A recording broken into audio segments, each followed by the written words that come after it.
Hello, this is section 10.1, sequences, and in this session we will talk about the monotonicity of the sequence.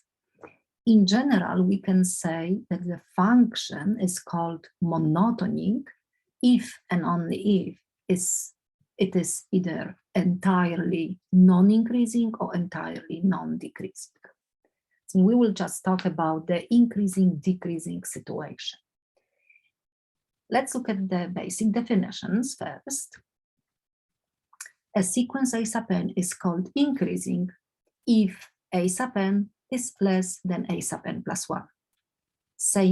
Using different words, we can say that the next term is greater than the previous one for all of the n's greater than 1 or equal to 1. Yeah, and this is telling us that each consecutive terms are greater than the previous one. It's the same like the increasing function. As x increase, the y values also increase. Decreasing, the sequence is called decreasing if a sub n is actually greater than the next term a sub n plus 1. Or I can say, logically connecting with the word decreasing, I can say that the next term is smaller than the previous one for all of the n's greater than or equal to 1. And that is that each next term is smaller and smaller. That's the decreasing situation, the same like the function. As x increase, the y values are getting lower and lower. And now we can say that the sequence is monotonic if it's either increasing or decreasing. Or we can say strictly increasing, strictly decreasing for certain values of n. Sometimes for all n's starting from 1, or we may skip a couple of finite terms and we can say for all of the n's starting, for instance, from 10, because we're really looking at the situation like what is happening at infinity. Okay? But increasing, decreasing, strictly increasing, strictly decreasing for the entire set of n's, we will call that the sequence is monotonic. Okay, let's investigate. Show that the sequence 3 over n plus 5 is decreasing. Probably it's not this formula is showing us that it's not a challenge question because n is placed in the denominator only, and we will increase n plus 5, and then n plus 1 plus 5, n plus 2 plus 5, n plus 3 plus 5. If we increasing denominator, the whole fraction is getting smaller and smaller and smaller. Okay, that's me. I can definitely say that when I increase denominator, then the fraction is smaller, n plus 6. Or I can even say the next one, n plus 2, because that's the next term, n plus 5, n plus 7. Basically, we have n plus 6, n plus 7, n plus 8, n plus 9, and so on. So definitely we can see that for all of the n's starting from 1, we satisfying this condition. The next term is smaller. Then this sequence is definitely decreasing. And that's quite enough proof. Let's look at the exercise 2. Show that this sequence is decreasing. A sub n equals to n over n squared plus 1. Here we have a little bit of challenge because numerator and denominator is increasing. Then it's not exactly obvious that this is decreasing. I can say this is my term a sub n. This is my term a sub n plus 1. I did put n plus 1 for n. And I don't really know if we can say right away that this is true. This is true, we can say for all n's greater than or equal to 1, or maybe we have to figure out a different value of n, but I don't know, I did we did increase numerator and denominator. Right? That means I don't know if the next term is smaller, because that's the next term. A sub n plus 1 is smaller than the a sub n. We can do a little bit of algebra with this. We can maybe cross multiply, or we can do, I did a couple of steps.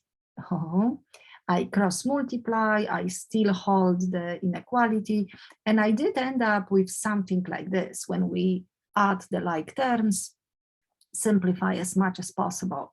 And then this is true, because if n is 1, the right-hand side is always greater than 1. And then when n grows, the right-hand side always is greater than 1. Then if this is true, this must be true, because that's the steps.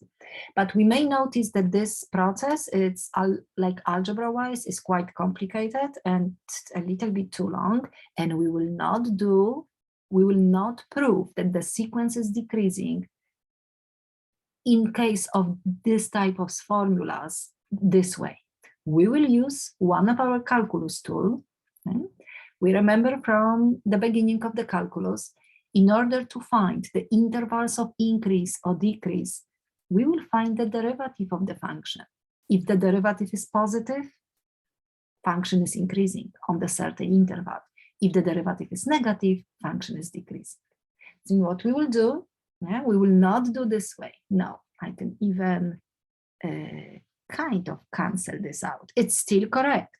It's still correct, but we will do this way. I will rewrite our sequence in terms of x as a function, because then we can feel continuity, and we will try to find out derivative of this function. Let's see how we can prove it. Domain are all of the numbers. That means we perfectly find. Okay, derivative, quotient rule. Derivative of x is 1 times x squared plus 1 minus x. Derivative of the denominator is 2x. And then denominator squared. Our derivative is x squared plus 1 minus 2x squared. I'm rewriting. You may skip the second step, of course, and you can just write x squared plus 1 squared, and then 1 minus x squared. Okay. Now, because we have to prove that this is decreasing, let's actually find the critical points. We may factor out numerator, denominator, we can't factor out, and derivative is 0. That's how we can find critical points. If the numerator is 0, and numerator is 0 if x is 1 or x is negative 1. And also derivative, if the derivative is undefined, that's also critical points. Derivative is undefined if this fraction is undefined, if the denominator is 0. But denominator is never 0, because x squared plus 1 is never 0. We have no solution, okay? We found critical points.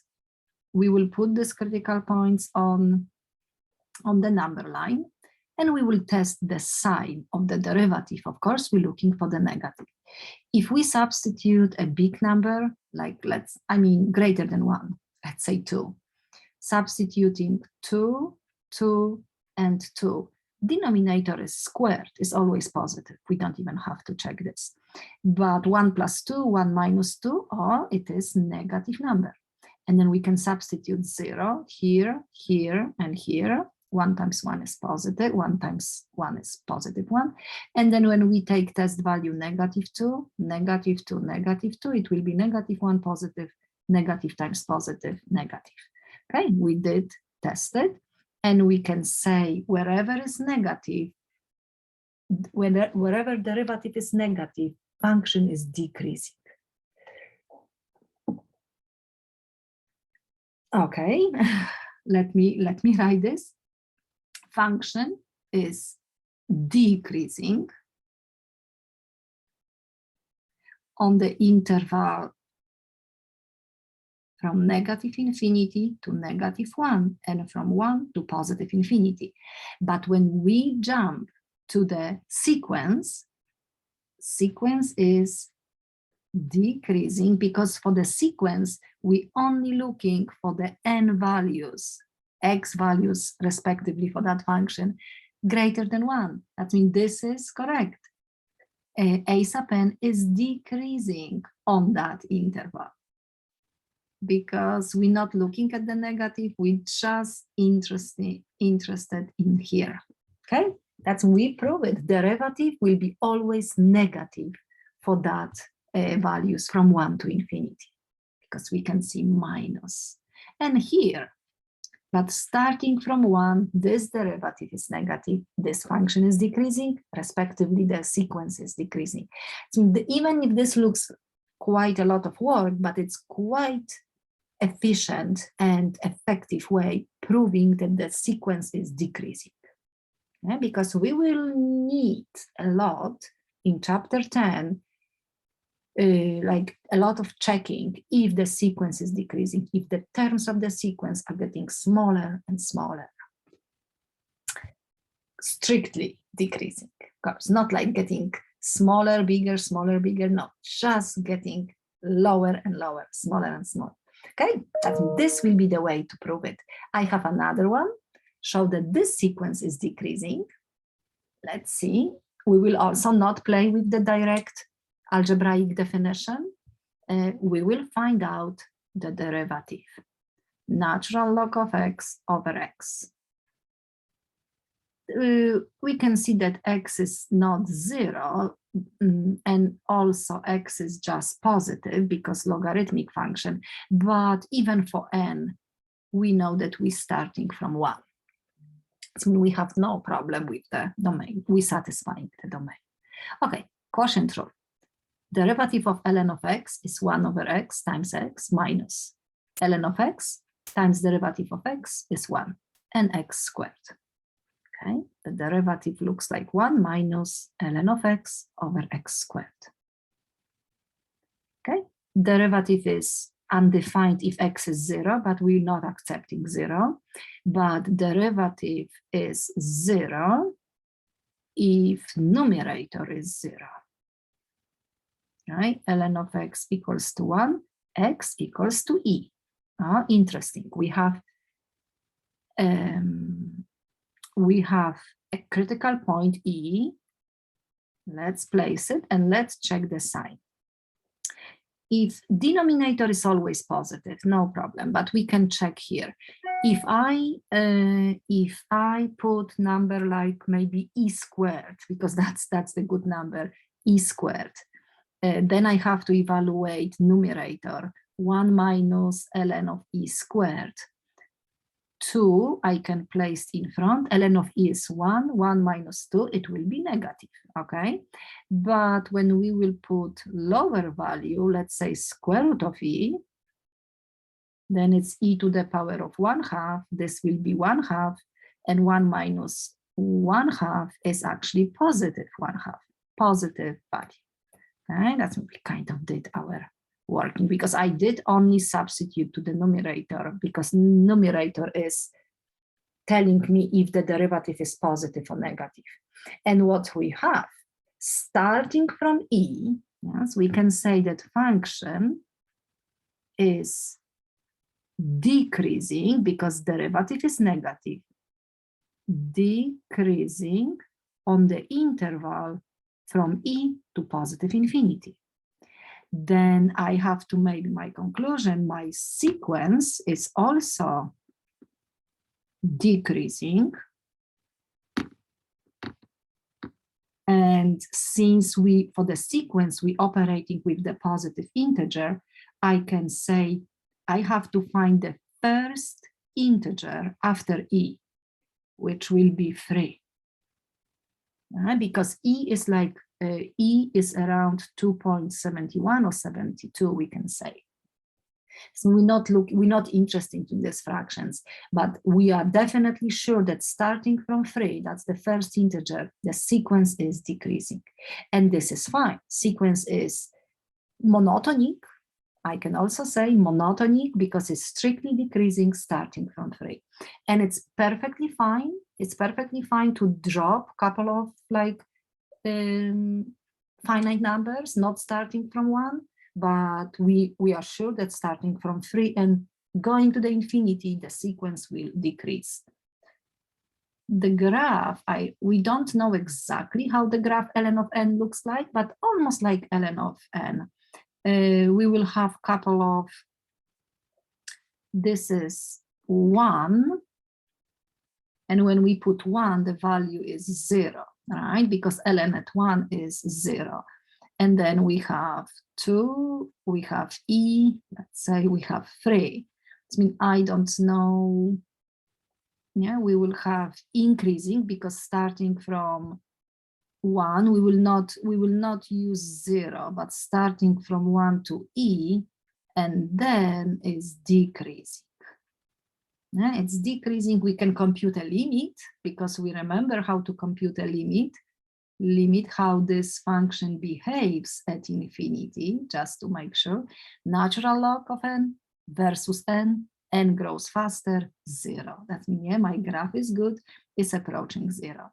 But in this case, we're proving that starting from e, or we don't have a e will be, I have to say 3. Or even if I will say 4 or 5, it's still fine, because then it's my decision. I'm saying that definitely the decreasing, strictly decreasing interval is definitely from 3, or maybe even from 4, that's fine, from any number. But we are interested in what is happening at infinity. Oh, no, I didn't want to lose that. Yeah, it's decreasing. Okay, and we can say it's ultimately decreasing at 3. Or we can even say, show that the sequence ln of n over n is decreasing on the interval from 3 to infinity. Then we are good. We're not even interested in what is happening before 3. But the point is, we have to find out the derivative and find the intervals of decrease. When we find the intervals where the derivative is negative and then respectively function is decreasing. Okay, now another thing that we would like to look and investigate, looking at the sequence, like the bounded situation. Let's see. The sequence a sub n is called bounded above, or bounded below, or bounded completely.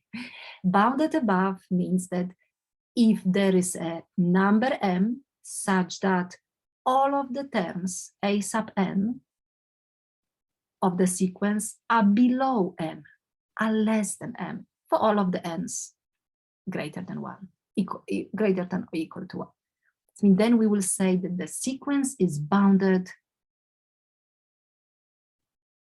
above. We have like a limit above. We may have terms like this, and we will have the number m. They will increase if it's monotonic. Monotonic means strictly increasing. This is n, and we can see that will be our limit. And basically, this will be the limit. We can say that all of the terms are below. All of the terms, this is the first term, a sub 1, a sub 2, all of the terms are lower than the value m. Yeah? I can say a sub n is below, or could be even equal to, but let's say this could be not equal to. Okay, this means bounded above. We may have a situation that is bounded below. All of the terms, let's say this is our a sub 1, a sub 2, a sub 3, a sub 4, 5. Oh, we can say that, actually I can draw a line, not necessary 0. Okay, that means all of our terms of the sequence are greater than m, greater than m. Then we can say that the You can see greater than m. Oh, this is small m, but it's okay. Then we can say that we have a bound, we have a limit below, bounded below. We may have a situation that the sequence is bounded above and below, then we call it is bounded. And however, both of the situation, it's actually bounded, because if this is my first term, I can say 1. It means all of the terms are bounded between 1 and m. 1 and m. I can also say that this is maybe 5. My first term, it's 5, and all of the other terms are less, but not lower than m. I mean, my examples of bounded above, bounded below, it happens to be bounded, but not always. We will have like a limits from both sides bounded. And we may, like bounded above and bounded below, we may have only bounded above or bounded below. Okay. Do I have, oh yeah, I have some examples that the sequence is just bounded above or just bounded below. Yeah? But these examples actually end up being, and also is bounded. If you can squeeze all of the terms of the sequence between two values, above and below, we can say is basically bounded, right? Another, because my point is to connect this condition, bounded above, bounded below, bounded, with monotonicity. Yeah? Because if the sequence, actually my both examples, if the sequence is bounded, meaning bounded above and bounded below, and strictly increasing or strictly decreasing, then it will be always convergent. Yeah, because we can nicely see the limit exists. One of the bound above or below, respectively increasing, decreasing, will give us that limit, because we can see all of the terms tend to approach m as n increase. Okay, let's look at this. Show that the sequence a sub n equals just n is bounded below, just bounded below, not above. When I list the terms, it's basically counting numbers. 1, 2, n is 1, n is 2, n is 3, n is 4, and so on. These numbers, we can even have the limit, goes to the infinity. Did I draw it? Oh, no, I didn't draw it.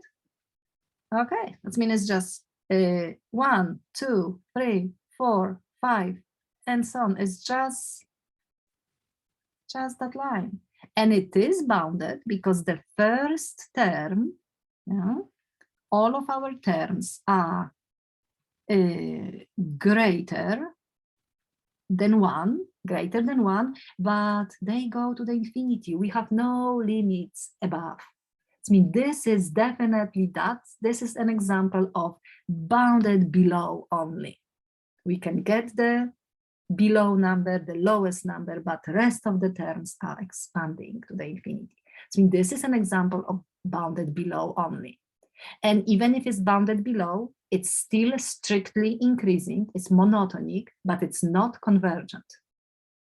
Yeah, it's bounded below, is strictly increasing. Let me put this, because that's what we will need. Bounded below only.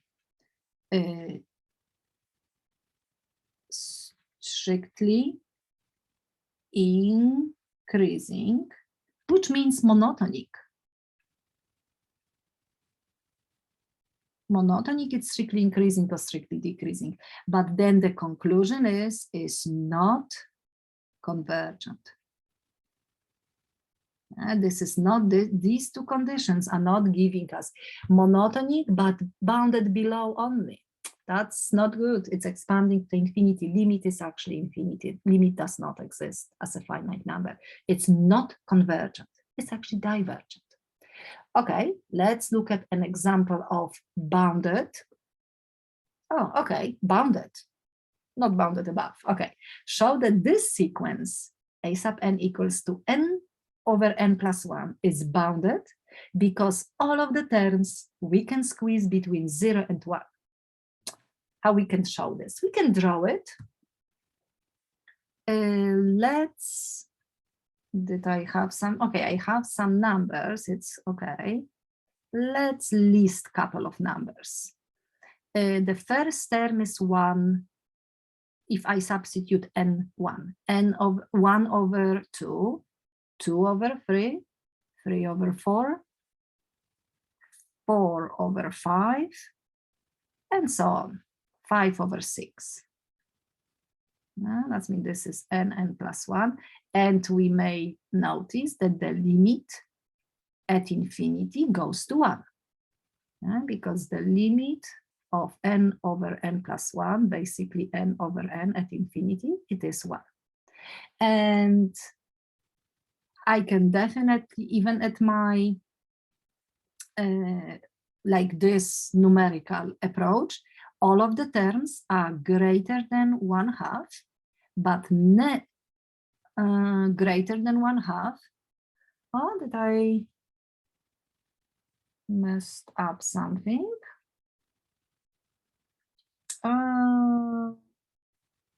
Oh no, okay, because I just don't. Okay, let's finish. Let's ignore this one. All of my terms are greater than 1/2, definitely, because 1/2, 2/3, 3 over 4, and never greater than 1. I mean, actually, I did found. Oh yeah, that's okay. That's okay, okay. Because we may 0, they are never 0, right? They are never 0. I can say 1/2 and I can say equal to. Which, however, never greater than 1, and I can say always above 0. That's still fine, but I'm not allowed to put equal sign. But I did found the first term 1/2. That means all of the terms actually are greater than 1/2. Yeah, to be more precise. And when I draw this, we can see this is 1/2. That's the limit, and that's the upper bound. That's when I can squeeze all of the terms between two numbers, then I know that this is bounded. And now the conclusion, the sequence is bounded, meaning that it's bounded above and below, and it's also strictly increasing. As we can see, it's monotonic. Monotonic. If it's bounded and monotonic, it's always convergent. We have to be careful.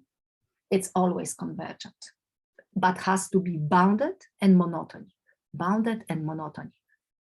Okay, we prove that it's bounded. We know that it's monotonic. We can even we can see that it's increasing. We can use the derivative to prove that is increasing starting from 1. Okay, but we can see based on the numbers 1/2, 2/3, 3 over 4. 4 over 5, 5 over 6, and so on. And the limit is 1. It's convergent to 1 because each term will be almost 1. Convergent to 1. But my point is to using this condition, bounded and monotonic, we can also say convergent. We don't know what is convergent to based on this blue box, but we know that it's convergent because it is bounded above and below, and monotonic, it must converge. Computing a limit, we will find out what is convergent to. Okay. Now I have, again bounded below. I just wanted to bounded above. Okay, bounded below. Show that this sequence n² plus 1 over n is bounded below. Because all of the terms, it's supposed to be A, all of the terms are greater than 2. Oh, interesting. Let's check. We can compute a limit, but we can also maybe I can split this, and then this will be n plus 1 over n. 1 plus 1 is 2. Then 1 plus 1/2. 1, not 1. 2, right? Because now n is 2. 2 and 1/2, 3 and 1/3, 4 and 1/4, 5 and 1/5, and so on. Definitely the numbers are getting bigger and bigger. It will be infinity. Yes, the limit. And I can, for the limit, I can keep that form.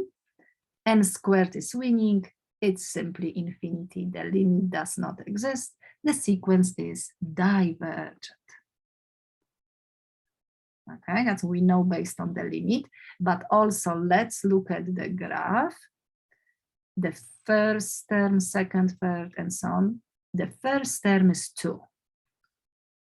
And then 2.5, 3 and 1/3, 4 and 1/4, and so on.